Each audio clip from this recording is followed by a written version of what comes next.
ओम गण गणपते नमो नमः। गणेश चतुर्थी की आपको बहुत बहुत शुभकामनाएं। आज से हम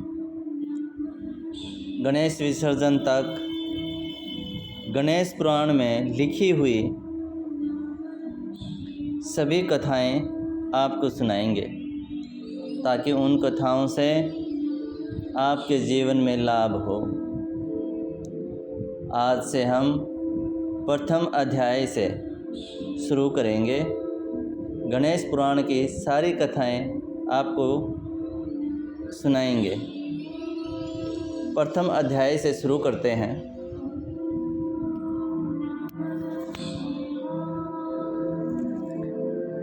श्री गणेश जी की कथा का प्रारंभ। ओम गणेशाय नमः। प्राचीन काल की बात है। नैमिषारण्य क्षेत्र में ऋषि महर्षि और साधु संतों का समाज जुड़ा था। उसमें श्री सूत जी भी विद्यमान थे। शौनक जी ने उनकी सेवा में उपस्थित होकर निवेदन किया कि हे अज्ञान रूप घोर तिमिर को नष्ट करने में करोड़ों सूर्यों के समान प्रकाशमान श्री सूत जी, हमारे कानों के लिए अमृत के समान जीवन प्रदान करने वाले कथा तत्व का वर्णन कीजिए। हे सूत जी, हमारे हृदय में ज्ञान के प्रकाश की वृद्धि तथा भक्ति, वैराग्य और विवेक की उत्पत्ति जिस कथा से हो सकती हो, वह हमारे प्रति कहने की कृपा कीजिए। शौनक जी की जिज्ञासा से सूत जी बड़े प्रसन्न हुए। पुरातन इतिहासों के स्मरण से उनका शरीर पुलकायमान हो रहा था। वे कुछ देर उसी स्थिति में विराजमान रहकर कुछ विचार करते रहे और अंत में बोले, शौनक जी, इस विषय में आपके चित्त में बड़ी जिज्ञासा है। आप धन्य हैं जो सदैव ज्ञान की प्राप्ति में तत्पर रहते हुए विभिन्न पुराण कथाओं की जिज्ञासा रखते हैं। आज मैं आपको ज्ञान के परम स्रोत रूप श्री गणेश जी का जन्म, कर्म, रूप, चरित्र सुनाऊंगा। गणेश जी से ही सभी ज्ञानों, सभी विद्याओं का उद्भव हुआ है। आप सावधान चित्त से विराजमान हों और श्री गणेश जी के ध्यान और नमस्कार पूर्वक उनका चरित्र श्रवण करें।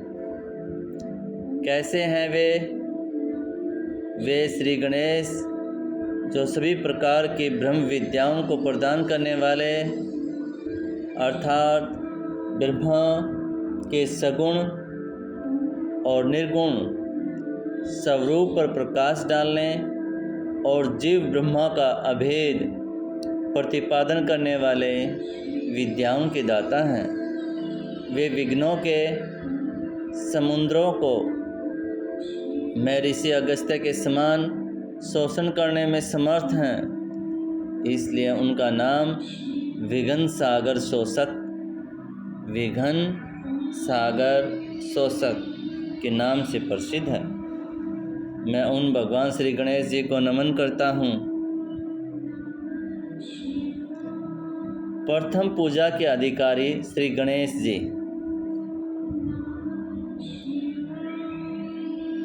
यह कहकर सूत जी कुछ समय के लिए मौन हो गए और फिर बोले, हे शौनक जी, भगवान गणेश जी ही सर्वप्रथम पूजा प्राप्ति के अधिकारी हैं। किसी भी देवता की पूजा करो पहले उन्हीं को पूजना होगा। शौनक जी ने निवेदन किया, हे भगवान, हे सूत जी, सर्वप्रथम यह बताने की कृपा कीजिए कि गणेश जी को प्रथम पूजा का अधिकार किस प्रकार प्राप्त हुआ। इस विषय में मेरी बुद्धि मोह को प्राप्त हो रही है कि सृष्टि रचयिता ब्रह्मा जी, पालनकर्ता भगवान श्री नारायण और संहारकर्ता स्वयं भगवान भोलेनाथ शिव जी में से किसी को प्रथम पूजा का अधिकार क्यों नहीं माना गया? क्या कारण है इसके पीछे?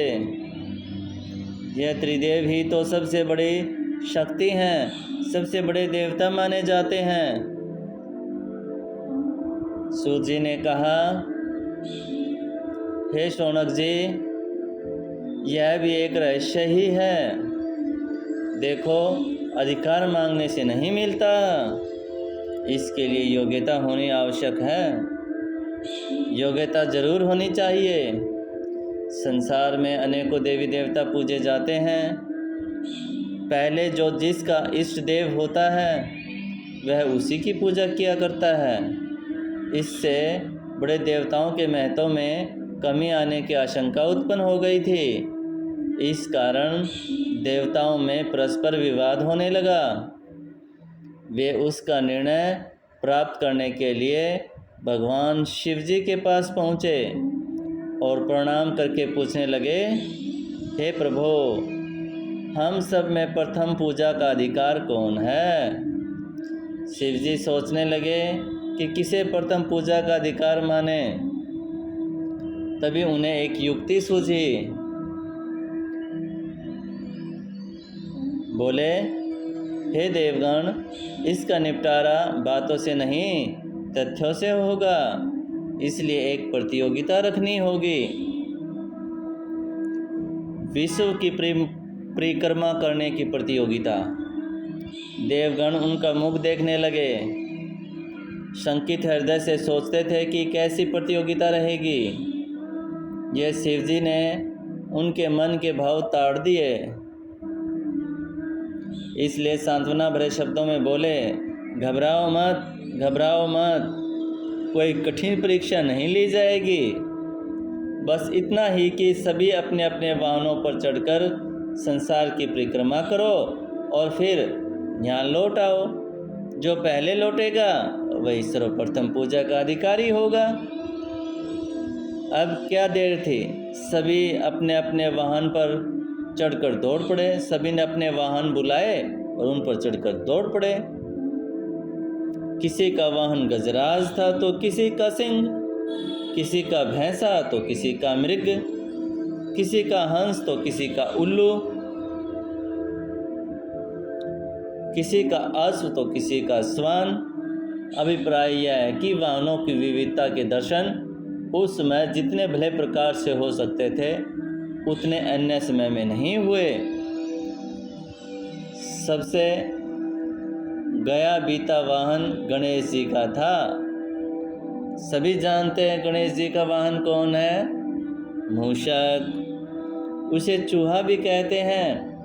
ऐसे वाहन के बल भरोसे इस प्रतियोगिता में सफल होना तो क्या, सम्मिलित होना भी हास्यास्पद था।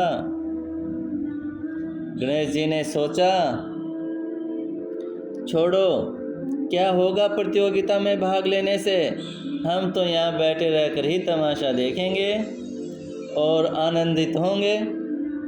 वे बहुत देर तक विचार करते रहे। अंत में उन्हें एक युक्ति सूझी। शिवजी, मेरे महादेव, मेरे पिताश्री भगवान शिव स्वयं ही जगत माता हैं, स्वयं संसार का प्रतिबिंब है। सारे संसार उन्हीं के अंदर समाया है। यह सारा संसार उन्हीं का प्रतिबिंब है, तब क्यों न इन्हीं की परिक्रमा कर ली जाए।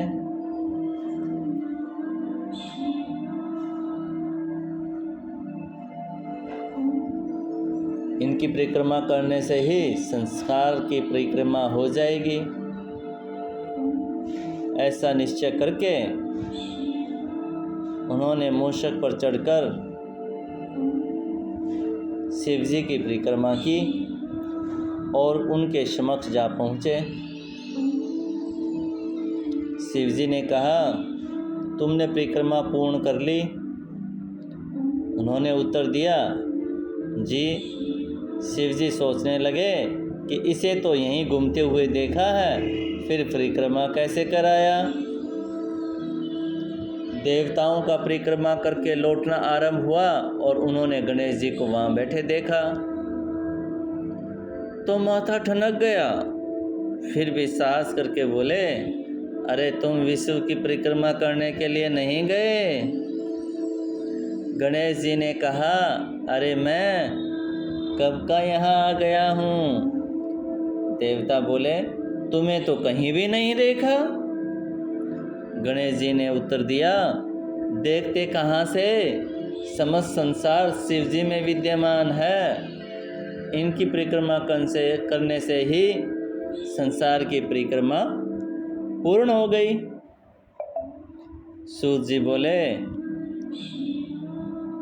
हे शौनक, इस प्रकार गणेश जी ने अपनी बुद्धि के बल पर ही विजय प्राप्त कर ली। उनका कथन सत्य था, इसलिए कोई विरोध करता भी तो कैसे। बस उसी दिन से गणेश जी की प्रथम पूजा होने लगी। बोलो हर हर महादेव, हर हर महादेव। बोलो गणपति बप्पा मोरया। जय हो गणेश महाराज की। इति प्रथम अध्याय समाप्तम पूर्णम। भगवान गणेश आप सभी का मंगल करें, आप सभी का कल्याण करें।